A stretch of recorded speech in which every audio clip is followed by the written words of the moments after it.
I'm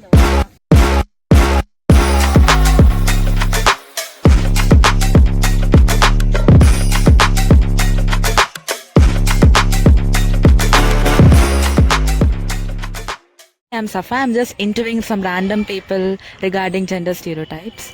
Like, have you faced stereotypes in your family? Well, yeah, I have. Okay. Do you want to hear an experience? Yeah, I do want to hear about it. So I have a sister Okay. as a sibling, and whenever she needs anything or she does anything, she's the typical gender stereotype that happens is, yeah, she's going to live in another house, she's going to enjoy everything here, but you have to work, you have to go there, you have to do everything, you have to take care. So this is one common stereotype I've been facing. Up until Okay. Have you personally faced like you are a guy, so you're supposed to behave in a particular manner because the society is labeled and structured in such a manner where we are following certain conventions. So what do you think about that? Well, see, there's a fine line between being a gentleman and being forced to do some stuff, right? So, out of heart, I could give my seat to an elderly person. That's being a gentleman. But you can't just come over and be like, hey, you're a guy, you're young, you can stand. So, these are a few things that's happening here. So, And may I know how men are portrayed, especially in cinema? men are portrayed often as the provider, the breadwinner, and they're portrayed as strong, like they have zero feelings. Yeah. And how do you express your emotions? Oh, there's no space. There's no space to express emotions. Except if you have a girlfriend, you could talk to her. But more than that, I don't think so. Even you could talk to your parents or anybody else. But even in a good relationship, I'm telling you, if it's a toxic one or if it's kind of like not a good one, you wouldn't be able to express it there as well. Yeah, that's my take. That's good, actually. Any sort of advice you would like to give it to society for the youth generation so that they would listen to this and maybe they would try to tailor the kind of convention society which we are following right now? Well, see, right now everything is changing, right? Yeah. We don't have to give them advice; they already know. Like they are grown into a wider mindset. They are able to think on their own rather than being force-fed some information. So I would not advise them. They'll just grow on their own. They'll just take care of themselves. So, Like, could you like throw light on the beauty standards of men, because Korean beauty is actually becoming popular right now, and there are certain people in India who hesitate and who label them as girls and some not masculine kind of thing. What's your take on that? well, see, beauty is a personal choice. You view it in a way, I view it in another way. It's kind of personal. You can't go and force yourself on other person. Like I can't go ahead and tell you like, yeah, why are you dressed like this? That's wrong. So beauty standards, it's their vision. Will if they want to dress up, have baggy jeans and have fun, go for it. But if you want to dress up professional or something, go for it. It's your vision. So it shouldn't be forced. That's what I would say. Well, that was nice talking to you. Thank you so much. Thank you. வந்து அவங்களுக்கு தெரியாமலே வந்து நிறைய விஷயங்கள் ஃபோனில் வந்து வச்சுருப்பாங்க. ஒரு வயசில் வந்து என்னென்ன வேலைகள் செய்யணும்னு இருக்கும். அதான் 100% யாருமே அக்செப்ட் பண்ணுவாங்க. எல்லா அப்பா அம்மாவும் அக்செப்ட் பண்ணுவாங்க. இப்போ என் பையனே வந்து பக்கத்தில் ஒருத்தர் வந்து என் பொண்ணியை கிண்டல் பண்ணிட்டான்னு சொன்னாங்க. அவருக்கு சண்டை மூலம் போட மாட்டாங்க. வாங்க பரவாயில்லங்க, நான் இந்த பண்ணாமல் பார்த்துக்கிறேன், நாங்களே அட்ஜஸ்ட் பண்ணி போவோம். அந்த வயசில் அவன் அதை செஞ்சீங்கன்னா அவன் பையன் தான் அது சொல்லுவாங்க. உங்களுக்கு வந்து பியாண்ட் லிமிட் போகிறதுனால தான் நீங்கள் லாக்கில் வச்சுருக்கீங்க இந்த சொசைட்டியில். அப்போ உங்களுடைய கண்ட்ரோல் என்னங்கிறது உங்களுக்கு தெரியல. 54 வயசில் எனக்கு வந்து எல்லாமே பொதுப்படையாக இருக்குது. என்னுடைய விஷயம் பொதுப்படையாக இருக்குது. இதில் பேங்க் ஸ்டேட்மெண்ட் கூட எடுத்து பார்க்கலாம் பாசிட்டிவில். பட் உங்களோட அப்படி இல்லை. உங்களோட பேங்க் அக்கௌண்ட் கூட என்ன இருக்குன்னு எனக்கு தெரியாது. ரெண்டாவது, உங்களுக்கு பெரிய கெட்ட பழக்கம் என்னன்னா, வரவை காட்டி செலவு பண்ணுறதுக்கு நீங்கள் வந்து கற்று வச்சுருக்கீங்க. அதாவது நாங்கள் கல்லூரி படிக்கிற வரைக்கும் எங்களுக்கு சாதாரண ஏசி இந்த செருப்பு அப்பா அம்மா தான். இல்லைனா அண்ணன் போட்டு அதை போட்டிருப்போம். எங்களுக்கு தான் சொந்தமாக கிடையாது. நான் எங்கள் வீட்டில் வந்து 5வது பையன் காலேஜ் படிக்கிற வரைக்கும் எனக்கு ட்ரெஸ் கிடையாது. எங்கள் அண்ணன் 2 பேரும் போட்டது தான் நாங்கள் போட முடியும். இப்போ உங்களுக்கு அப்படி கிடையாது. உங்களோட எக்ஸ்பென்ஸை வந்து உங்கள் அப்பாவை கிட்ட நாங்கள் எனக்கு தெரியாது. பட் நீங்கள் செலவு பண்ணிட்டு தான் சொல்கிறீங்க. செலவு பண்ணுறது தான் இன்ஃபார்ம் பண்ணுறோம். யாருமே வந்து பண்ணுறது கடைக்கு போய் பொறுத்த வரைக்கும் உங்களுக்கு எதுக்கு 1.9 ஆன்லைன் இல்லாமல் இருந்தீங்கன்னா பியூட்டிஃபுல்லாக இருக்கும். இப்போ வந்து இந்தியாலாம் வந்து ஃபுல்லாக வந்து டெவலப்பிங் ஆகிடுச்சு, நிறைய கண்ட்ரீஸ்லாம் வந்து டெவலப் ஆகுது. ஸோ இந்த ஜென்ரேஷன்லேயும் வந்து ஸ்டீரியோடைப்ஸ் இருக்கா? லைக் வந்து இப்போ ஃபீமேலுக்கு வந்து அவ்வளோ இண்டிபெண்டன்ஸ் இருக்கா, இல்லை வந்து மேல் வந்து ஸ்டீரியோடைப்ஸ் ரொம்ப அதிகமாக இருக்கா, இல்லை கம்மியாக இருக்கா? இப்போ வந்து என்னுடைய கருத்தை ஓப்பனாக சொல்ல போனால், எங்கள் அப்பா கூட பிறந்தவங்க வந்து 14 பேர். எங்கள் அப்பாவுக்கு 7 பிள்ளைங்க, எனக்கு 2 பிள்ளைங்க. என் பிள்ளைங்க ஒரு பிள்ளைங்க எனக்கு தெரியல. இப்போ இந்த மாதிரி கொஸ்டினுக்கு வேலையே இல்லை. இப்போ ஒரே ஒரு பொம்பளை பிள்ளை மட்டும் வச்சுருக்கான்னு வச்சுக்கோங்க, அவன் பிள்ளை என்ன மாதிரி வளர்ப்பாங்க? ஏன்னா அவர் கண்டிப்பாக 6 பேரில் 7 பேரில் பிறந்திருப்பாரு. அவருக்கு ஒரே ஒரு பொம்பளை பிள்ளை தான் இருக்கும். அவர் அக்கா ஞாபகத்துலேயே ஆம்பளை பிள்ளை பிறந்ததுன்னு சொல்லுவாங்க. அவருக்கு அக்கா ஞாபகம் வந்தாலும் இந்த ஆம்பளை பையனை தான் பார்க்கணும், அவருடைய தம்பி ஞாபகம் வந்தாலும் ஆம்பளை பிள்ளையை தான் பார்க்கணும். அப்போ அவர் வந்து எந்த மாதிரி வளர்ப்பாருன்னு தெரியாது. சிங்கிள் சைல்டு எந்த காலத்துலையும் மிக மோசமான விளைவுகளை பேரண்ட்ஸ் சமுதாயத்துக்கும் சிங்கிள் சைல்டாக இருக்கிறதுனால எந்த விதமான அக்செப்டன்ஸும் ஏன்னா அவங்களால வந்து என்ன தேவையோ உடனே அவங்க அப்பா செய்வாங்க. என்ன தேவையோ அந்த வீடு என்ன ஒரேடியாக சொல்லுவாங்க. இந்த ட்ரெஸ்ஸெல்லாம் நாங்கள் வந்து வாழ்க்கையை பார்த்துட்டு இருக்கோம். ஆயிடுச்சு சொன்னால கல்லூரி படிக்கிற வரைக்கும் நீ போட்டுருக்க புது ட்ரெஸ்ஸை நான் ஒரு நாள் போட்டுருக்கேன். அப்படி கிடையாது. இப்போ என் பேட்டி இருக்கா, என் பேட்டி பிறந்த உடனே 20 ட்ரெஸ் இருக்கு. என்ன பண்ணுறது? என்ன சொல்லுங்க, தாத்தாவால பார்க்கணும், தாத்தா போய் என்ன பண்ண முடியாது. பேட்டிங்கன்னா அவங்க அப்பா அம்மா இருக்காங்க. அதுக்கு அடுத்து என்ன சொல்லிட்டாங்கன்னா அவங்க உங்களை ஓன் விருப்பம்ன்றாங்க. எதுவும் ஃபாலோ பண்ணி வரணும்னு நெசசிட்டி கிடையாது. அவங்களுடைய இண்டிவிஜுவல் ஆக்டிவிட்டிஸ்னு சின்ன வயசுலேயே ஆரம்பிச்சிடணும். அதில் வந்து நம்மளுடைய கருத்துக்கெல்லாம் எந்த விதமான அக்செப்டன்ஸே வர கிடையாது. கருத்தை கேட்கறதுக்கு கிடையாது. செவனேல தான் சாப்பாடு கிடைக்கும். அளவுக்கு மாரி போயிட்டீங்கன்னா எனக்கு தான் தெரியும். அக்செப்டன்ஸ் வந்து அமைதியாக இருக்கும். மோஸ்ட்லி வந்து பொண்ணுங்க எப்படி எமோஷன்ஸ் எக்ஸ்ப்ரெஸ் பண்ணுவாங்கன்னா அவங்க அழுவாங்க, க்ரை பண்ணி எக்ஸ்ப்ரெஸ் பண்ணுவாங்க. அதுவே வந்து பசங்க எப்படி எக்ஸ்ப்ரெஸ் பண்ணுவாங்க? சப்போஸ் அழுதாங்கன்னா நீங்கள் உங்கள் பசங்களுக்கு என்ன சொல்லுவீங்க? ஆக்சுவலி வந்து ஒரு பையன் வந்து அழுவுறது வந்து அப்பா 100% பார்க்குறது வந்து அவர் நல்லா இருக்காரு. அவன் செஞ்சுருக்க செயல் தப்போ ரைட்டோ அதான் அப்பாற்பட்டான். அது அப்பாற்பட்டான். முதல்ல என் பையன் எனக்கு நேரம் அழுதானா அழுவே நிறுத்திட்டு அதுக்கப்புறம் தான் அவனுக்கு தப்பை நிறுத்தணும். அது ஆம்பளை பிள்ளையா இருந்தாலும் சரி, பொம்பளை பிள்ளையா இருந்தாலும் பொம்பளை பிள்ளை கண்ணிலேருந்து இப்போ எங்கள் ஜென்ரேஷனை பொறுத்தவரைக்கும் பார்த்துக்கோங்க, பொம்பளை பிள்ளை கண்ணிலேருந்து தண்ணியை நிறுத்திக்கல. இன்றைக்கி வந்து எங்கள் அக்கா வந்து வீட்டில் வந்து அழுகுறான்னு சொன்னால் எங்கள் அக்கா என்ன சொல்கிறாங்க அதை அதில் போய் வந்து டைலாக்குக்கோ அடுத்தவங்களை ஒப்பீனியன் கேட்குறதுக்கோ எங்கள் அக்கா தப்பாக சொல்கிறாலோ அதெல்லாம் சான்ஸே கிடையாது. எங்கள் அக்கா கண்ணிலேருந்து தண்ணி வந்து என்ன இந்த வேலை செய்யணும் செய்யணும். ஸோ கண்ணிலேருந்து தண்ணி வரும்போது பொம்பளை பிள்ளைங்க தான் நாங்கள் முன்னுரிமை கொடுத்தோம் இந்த ஜென்ரேஷனில். இந்த ஜென்ரேஷனில் ஆண் பொண்ணெல்லாம் கிடையவே கிடையாதுன்னு தான் சொல்கிறேன். ஏன்னா சிங்கிள் சைல்டு தான் இருக்காங்க. அது எங்கள் ஜென்ரேஷன் தான் முடியுது.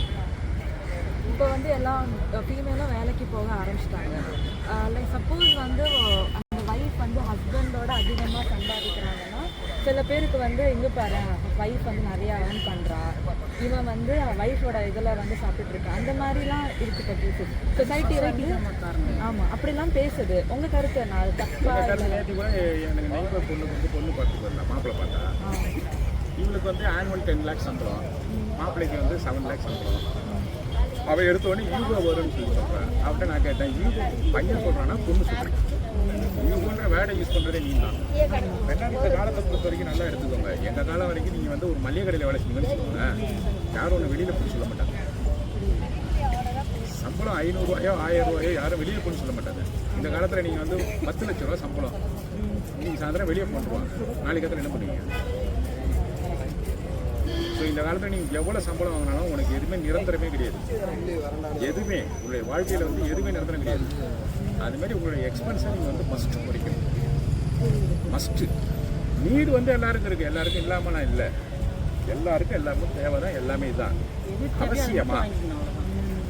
மாத சம்பளம் நீ வந்து 1 லட்ச ரூபாய் சம்பாதிக்கிறீங்கன்னு சொன்னால் வரவை விட செலவுக்கு வந்து தமிழில் வழிமுறை இருக்குது. அது உங்களுக்கு தெரியுமா என்னன்னு தெரியல. சம்பாதிக்கிறது மனிதனுக்கு முக்கியமே இல்லை.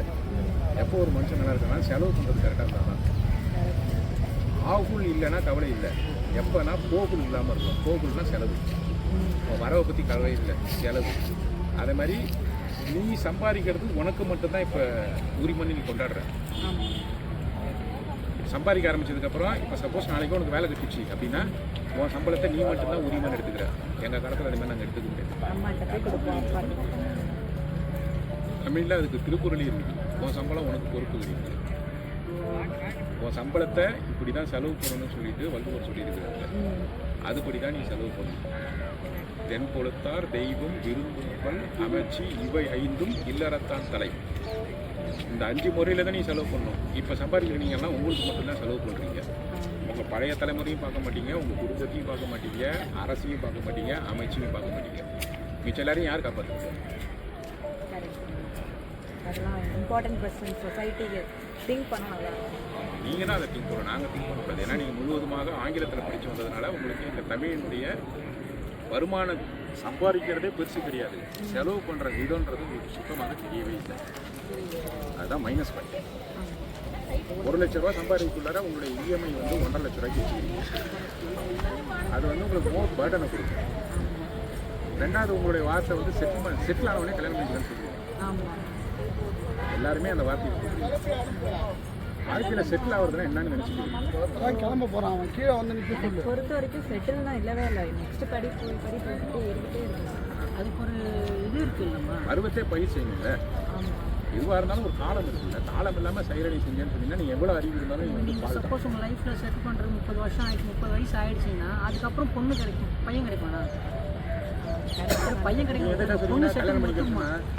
இல்லை கல்யாணம் ஆனதுக்கப்புறம் கூட வந்து அதுதான் ஒத்துக்க மாட்டேங்கிறாங்க, காம்ப்ரமைஸ் பண்ண மாட்டேங்கிறாங்க. 7 லட்சம் 10 லட்சம் ஆம்பளை பெண்கள் பொம்பளை தான் ஒத்துக்க. வீடு வேணும், ஆறு வேணும், இது எல்லாமே உடனே கிடைக்காது. ஒரு பையன் 20 வருஷம் காலேஜ் முடிக்கிறான், 24 வயசு 25 வயசில் கல்யாணம் பண்ணும்போது அவனுக்கு பொண்ணு பக்கம் என்ன பண்ணுறீங்க, எனக்கு வீடு கொடு, சொத்து கொடு, காரை கொடு, பேலன்ஸ் காட்டுன்னா அவன் 2 வயசு தான் சம்பாதிச்சிருப்பான். எடுத்தோடனே எனக்கு 10 லட்சம் சம்பாதிச்சிருப்பாங்க. கண்டிப்பாக கொடுக்க மாட்டாங்க. இப்போலாம் ரொம்ப நம்ம எக்ஸ்பீரியன்ஸ் கல்யாணம் பண்ணும்போது 700 ரூபாய் சம்பளம். கல்யாணம் பண்ணிட்டு வந்து இன்னைக்கு நல்லா தான் வீடு வாசல் எல்லாமே வச்சுருக்கோம். உங்களெலாம் யாராவது இது மாதிரி அக்செப்ட் பண்ணி கல்யாணம் பண்ணிக்கலாம்? சில பேர் அக்செப்ட் பண்ணுவாங்க, பட் சில பேர் நீங்கள் பண்ணுவீங்களா உங்கள் மனசுக்கு? நான் நல்ல பையன் இருந்தால் நல்லா பார்த்துப்பான் வாழ்த்துக்கள் நல்லா செய்யுங்க. நடைமுறை நடைமுறைப்படுத்துறீங்கன்னா சொல்கிறது ஈஸி, யாராக இருந்தாலும் சொல்லிடலாம். 40 வயசுல தான் செட்டில் ஆகும். பேட்டி சொல்லிடுறது ஈஸி, ஆனால் அதை நடைமுறையில் கொண்டு வர முடியுமான்றது யோசனை பண்ணணும். கரெக்ட் கரெக்ட் 40 வயசில் செட்டில் ஆகிடலாம். ஆமாம் அதுக்காக 40 வயசுக்கு கல்யாணம் பண்ணுங்க. கரெக்ட். ஸோ வாழ்த்துக்கள் கண்டிப்பாக செய்யுங்க. கண்டிப்பாக பிஜி முடிச்சுட்டு அவ்வளோதான் என்ன முடிச்சிட்டாது ஏஜில் கல்யாணம் பண்ணுங்க. சம்பளத்தை பொறுமையாக வரலாம், கண்டிப்பாக வரும். நல்லா வரும். யாரோ ஒருத்தர் காம்ப்ரமைஸ் பண்ணிக்கணும். ஆமாம், பையனோ பொண்ணோ யாரோ ஒருத்தர் காம்ப்ரமைஸ் பண்ணிக்கணும். காம்ப்ரமைஸ் பண்ணால் தான் வாழ்க்கை பேலன்ஸ் ஆகும். இன்னும் ஆகவே ஆகாது, கடைசி வரைக்கும் இப்படி தான் போகும். ஒருத்தருக்கு பிரச்சனை, ஈகோ வந்துட்டு தான் இருக்கும். அது நம்ம கிட்ட தான் இருக்குது. கரெக்ட்.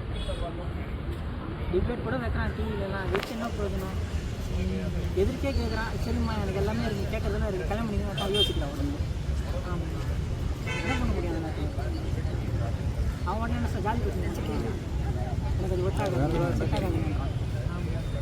டிபேட்டுக்கு உட்காடுறான், எல்லாத்தையும் சொல்கிறான், இதெல்லாம் எனக்கு இருக்குங்க, எனக்கு கல்யாணம் பண்ணி ரெடியாக பொண்ணு கேட்குறான். அது பொண்ணு உடனே பேக் வாங்கிடுறேன், எனக்கு தெரியாதுங்க, எங்கள் அப்பா வைக்கிறாங்க, அப்போ மட்டும் அப்பா வரணுமா, எங்கேருந்து வரணும் அப்பா? சரி, கொஸ்டின்ஸ்லாம் கேட்டாச்சு, ரொம்ப தேங்க்யூ. தேங்க்யூ.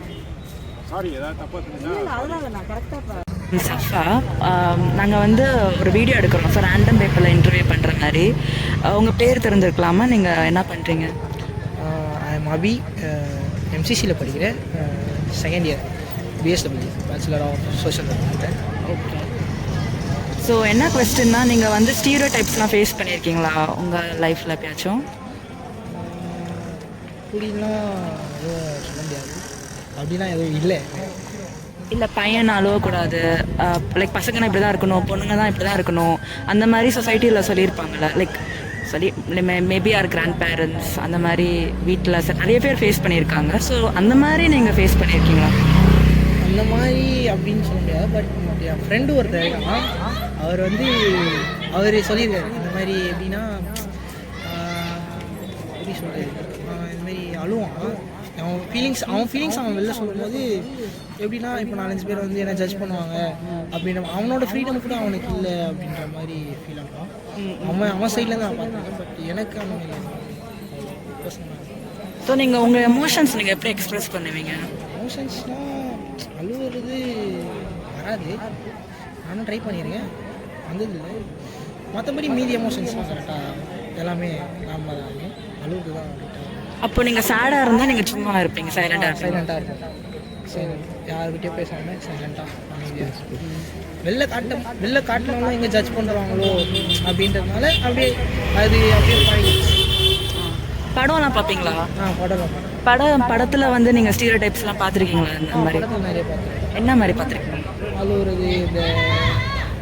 அழுவுறது, கோவம் வந்தால் கத்துறது, அடிக்கிறது. நீங்கள் பசங்க பண்ணுறது பார்த்துருக்கீங்களா? லைக் இப்போ வர மூவிஸ் எல்லாம் வந்து வர மூவிஸ்னால் பிரதீப் நாங்கள் மூவி பார்த்துருக்கேன். அப்படியே சில்லாக போயிடுவேன். அந்த மாதிரி okay thank you.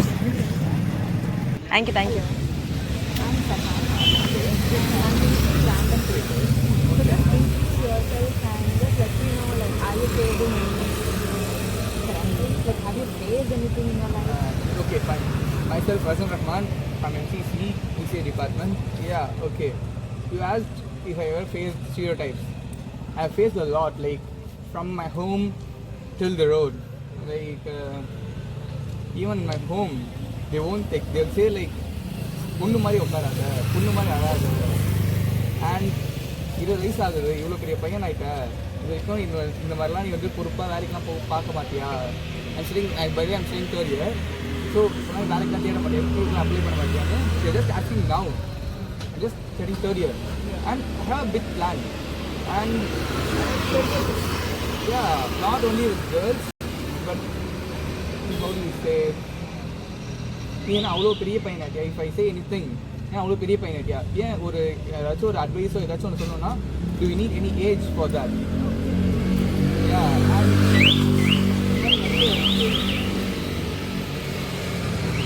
I can't think right now, but there are a lot of things. Like how do you express your emotions usually? I won't express a lot. Yeah, that's it. You don't express at all. I'll hide my emotions. Like I don't know how to express, by the way. Yeah. so basically society says like men are not supposed to cry. Have you faced anything? Yeah. What do you think about that? Men are not supposed to cry. That's actually so bad. A lot of people forgot how to cry itself. Even me, I'm also in this group. Yeah. If anyone, like, if I feel low, if I'm not crying, my eyes will be dry. I can't even let out my emotions. And like, there will be a term will go in my mind, like, what if someone sees me? Like, what will they say if I cry? And all, like, a lot of things will happen. I can't even sit and cry in the road. If a girl cries, a lot of people cannot say, okay, wow, are you fine, feeling well? And if a pioneer now, there will be people, I'm not saying everyone, but there will be people, but the people will be so less. Thank you. Yeah. Yeah, any other question? No. Box நமக்கு. I'm Safa. I'm Jiri ma'am. Okay, I'm interviewing random people in MCC. Okay. So I have a question for you. How does media portray men in society and what impact does it have? Actually, media portray men as a strong, confident, and the moment unemotional, like leading they want to be a successful man. Actually, it impacts the expectation because many men are not strong, and many people are. Many men are not emotionally they are down. So it's not. Yes, it affects the expectations of them. That's it. Okay, thank you. Have you faced any kind of stereotypes? Basically stereo types வந்து லைஃப்பில் நிறைய face பண்ணியிருக்கேன். But like நீங்கள் எந்த மாதிரி கேட்டீங்க? நீங்கள் stereo பசங்க வந்து இப்படி தான் இருக்கணும், லைக் பசங்க அழுவக்கூடாது, boys are not suppose to cry, be like a man, அந்த மாதிரி. ஸோ அந்த மாதிரினா வீட்டில் from childhood I have face that. So சும்மா ஏதாச்சும் அழுதாலும் வீட்டில் வந்து அம்மா பையன் நீ அழக்கூடாது, you have to face this அப்படின்னு சொல்லிட்டு வளர்த்துட்டு இருக்காங்க. ஸோ எமோஷன் வந்து சர்ப்ரைஸ் பண்ணி தான் நான் சின்ன வயசுலேருந்தே வளர்ந்தேன்.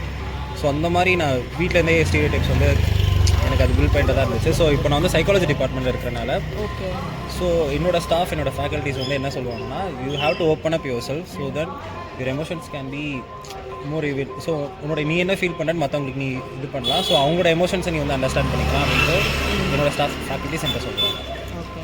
சோஷியல் மீடியா எப்படி வந்து ஸ்டீரியோ டைப்ஸை போர்ட்ரே பண்ணுது, லைக் சோஷியல் மீடியா, சினிமா எது வேணால் எடுத்துக்கலாம். ஸோ ஒரு பர்டிகுலர் ஜெண்டர் எப்படி போர்ட்ரே பண்ணுது? What's your inside about it? So social media movies எதுனாலுமே வந்து ஸ்டீரியோடைப்ஸ் எப்படி போர்ட்ரேட் பண்ணுதுன்னா விமன் மென். ஸோ பேசிக்காக அந்த 2 ஜெண்டரை வச்சு தான் ஸ்டீரியோடைப்பே ஃபஸ்ட்டு ஆரம்பிக்குது. எந்த ஒரு மூவியாக இருக்கட்டும், ஏதாச்சும் ஒரு உமன் வந்து இல்லை ஹீரோயின் வந்து ஏதாச்சும் ஒரு பிரச்சனையில் இருந்தாங்கன்னா ஹீரோஸ் தான் போய் காப்பாற்றுவாங்க, ஃபைட் பண்ணுவாங்க, இது பண்ணுவாங்க. ஸோ எந்த ஒரு இதுலேயும் வந்து ஹீரோயின் போயிட்டு ஃபைட் பண்ணி இது பண்ணுற மாதிரி நம்ம பார்த்தது கிடையாது. ஸோ அது பேசிக்கான ஒரு இது. இன்னொன்று வந்து சோஷியல் மீடியாவில் வந்து ஸ்டீரியோடைப்ஸ் எப்படி இருக்குன்னா, ஸோ ஒரு கம்யூனிட்டினா அவங்களுக்கு இந்த ஒரு கேட்டகரி ஆஃப் கேரக்டர்ஸ் தான் அவங்களுக்கு இருக்கும், இல்லை இந்த ஒரு ஃபியூச்சர்ஸ் தான் அவங்க எப்போவுமே இருக்கும், அவங்க பார்ன் வித் இட் அப்படின்னு வந்து அவங்கள பேசிக்காகவே அந்த ஒரு இதில் கொண்டு வந்துடுவாங்க. ஆக்சுவலி மென் வந்து நிறைய டிப்ரெஷன் கோ த்ரூ பண்ணுறாங்க, ஆனால் அவ்வளோவா எக்ஸ்ப்ரெஸ் பண்ண மாட்டாங்க. நீங்கள் சைக்காலஜி டிபார்ட்மெண்ட் தான் உங்களுக்கு தெரியும்.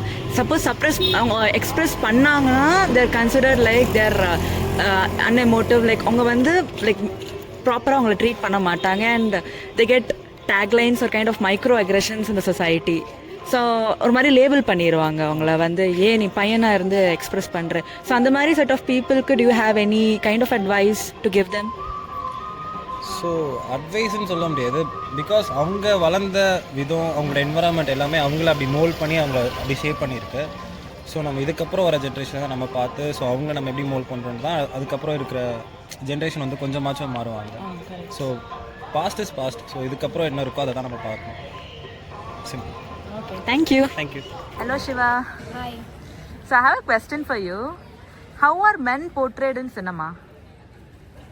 Men are the center of many stories we see in cinema, and we mostly see hero-centric stories where women and people of other genders are the side characters. Not only in cinema but also in real life, we tend to worship those people who act as heroes. That's great. Do you think there are any stereotypes which men face? Which men face? Yeah. Yes, of course. Patriarchy does not affect women only. It also affects men in the sense it expects them to behave in a certain way and do certain things. And if they don't do it, the society emasculates them and tells them that they are not masculine enough. For example, when men cry, they are called, "Why are you crying like a girl?" It's so misogynistic, and also acts like men are not humans too. They also have emotions and they are free to express them. Thank you for the answer. Yeah.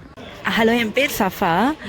சொசைட்டியில் வந்து நிறைய stereotypes போயிட்டு இருக்குல்ல, so உங்களோட views என்னன்னு தெரிஞ்சுக்கலாமா? எது பசங்க gender stereotypes, male and female both. பசங்க இப்போ பசங்களும் எல்லாம் ஈக்குவல் இது தானே, அதனால் போல்டாக தான் இருக்கணும், இல்லைன்னு சொல்ல முடியாது. பட் எதையுமே வந்து நம்ம ஒரு எமோஷ்னலாக நம்ம பண்ணிடக்கூடாது. கொஞ்ச நேரம் நம்ம யோசித்து அடுத்தது நெக்ஸ்ட் நமக்கு என்ன ஆகுன்றது நம்ம புரிஞ்சுக்கிட்டு பேசணும். எதுவாக இருந்தாலும், எந்த காரியமாக இருந்தாலும், எந்த காரியத்துக்கு ஒரு ஆன்சர் கேட்குறாங்கன்னா நம்ம அதை புரிஞ்சுட்டு பேசணுமே வெளியே சடனாக நம்ம எந்த ஆன்சரும் சொல்லிடக்கூடாது. புரிஞ்சுட்டு நம்ம அதுக்கேற்ற மாதிரி உடனே ஒரு இதுக்கு வராது தான், கொஞ்சம் கஷ்டம் தான், அதுக்கு ஏற்ற மாதிரி நம்ம பேசலாம். இப்போ வந்து பாய்ஸ் வந்து எமோஷன்ஸ் எக்ஸ்பிரஸ் பண்ணாங்கன்னா அவங்கள வந்து நான் மாஸ்குலின் இல்லாட்டி அந்த மாதிரி லேபிள் பண்ணிடுவாங்க. அண்ட் ஆல்சோ அவங்க நிறைய ஸ்ட்ரகிள்ஸ் ஃபேஸ் பண்ணுவாங்க. அதனாலே டிப்ரெஷன் நிறைய ஆகிட்டு இருக்கு பாய்ஸில். பட் அதுவும் அவங்க எக்ஸ்பிரஸ் பண்ண மாட்டாங்க, கவுன்சிலிங் போக மாட்டாங்க, because it is not considered masculine, அந்த மாதிரி லேபிள் பண்ணியிருக்காங்க. ஸோ உங்களுக்கு ஏதாச்சும் வியூஸ் இருக்கு அதை பற்றி? இல்லை, பசங்க எதுவாக இருந்தாலும் ஓப்பன் மைண்டாக பேசுங்க. ஃபர்ஸ்ட் திங் வந்து யார் இப்போ உங்களுக்கு க்ளோஸாக யார் இருக்காங்களோ, க்ளோஸ் ஃப்ரெண்ட் இருக்காங்களோ, அவங்கள்ட்ட ஓப்பனாக பேசி இது பண்ணிட்டீங்கன்னா உங்களுக்கு எல்லாமே சால்வ் ஆகும். அதை மனசில் வைக்க தானே உங்களுக்கு பயங்கரமான டிப்ரெஷனுக்குள்ளே போகிறீங்க. அந்த டிப்ரெஷனுக்குள்ளே போகக்கூடாது. எதுவாக இருந்தாலும், நல்லதோ கெட்டதோ, நீங்கள் எதுவும் தப்பே பண்ணிட்டு வந்திருந்தா கூட அதை உட்காந்து நீங்கள் வந்து பேசி சால்வ் பண்ணால், இதுக்கு என்ன பண்ணட்டும், இதுக்கு என்ன செய்யலாம், இதுக்கு என்ன கிடைக்கும், எனக்கு ரிசல்ட்டு, நான் இப்படி பண்ணலாமா, இல்லை ஒருவேளை நீங்கள் தப்பே ஒரு ஆள்கிட்ட பண்ணிட்டு இருந்தீங்க கூட உடனே போய் மன்னிப்பு கேட்டுறதுல தப்பே கிடையாது, சாரி சொல்கிறதுல தப்பே இல்லை. அப்படின்னா எல்லாரும் அந்த இதுக்குள்ளே வருவாங்க. என்றைக்குமே ஓப்பன் மைண்டு, எல்லாம் ஓப்பனாக பேசும்போது ஒரு கரெக்ட், அது கரெக்ட் தான். இந்த ஜெனரேஷனில் ஏதாச்சும் இன்விசிபிள் ஸ்டீரியோடைப்ஸ் நீங்கள் பார்த்துருக்கீங்களா? ஏதாச்சும் நீங்கள் பாஸ் ஆன் பண்ணணும்னு விரும்புகிறீங்களா? அது எனக்கு நான் வந்து வீட்டில் ஹவுஸ் ஒய்ஃபில் அதனால எனக்கு அவ்வளோ தெரியாது. பட் இதை நான் இது எப்படி பேசணுன்னா என்னோட டாட்டர் வந்து அவளோட ஆஃபீஸ்லேருந்து இதெல்லாம் சொல்லுவாங்க இல்லையா, அதை வச்சு தான் நான் இது பண்ணிக்கிட்டேன். அப்போ நாங்கள் அவங்களோட இன்ட்ராக்ட் பண்ணும்போது எப்படின்னா என்னை பொறுத்த வரைக்கும் நான் வந்து பிள்ளைங்க கூட எல்லா பிள்ளைங்க ஒரு ஸ்டேஜில் வரும்போது அப்போ இன்ட்ராக்ட் பண்ண நிறைய காரியங்கள் வந்து பிள்ளைங்க மிஸ்கைட் பண்ண போகிறாங்க. இவங்களும் வந்து ஒரு பசங்கள்னா ஒரு பையனோ ஒரு பொண்ணை பார்த்தோன்னா எமோஷ்னலாக அவங்க பண்ணிடுறாங்க, பேசிடுறாங்க, அதுக்கப்புறம் பின்னாடி யோசிக்கிறாங்க. அப்படி நம்ம இருக்கக்கூடாது. கரெக்ட், அது இருக்கக்கூடாது. இதனால நம்ம புரிஞ்சு நல்லா இது பண்ணிக்கிட்டு முதல்ல என்ன ஃபர்ஸ்ட் காட், அதுக்கப்புறம் மற்றது வச்சிங்கன்னா எல்லாமே இன்னும்.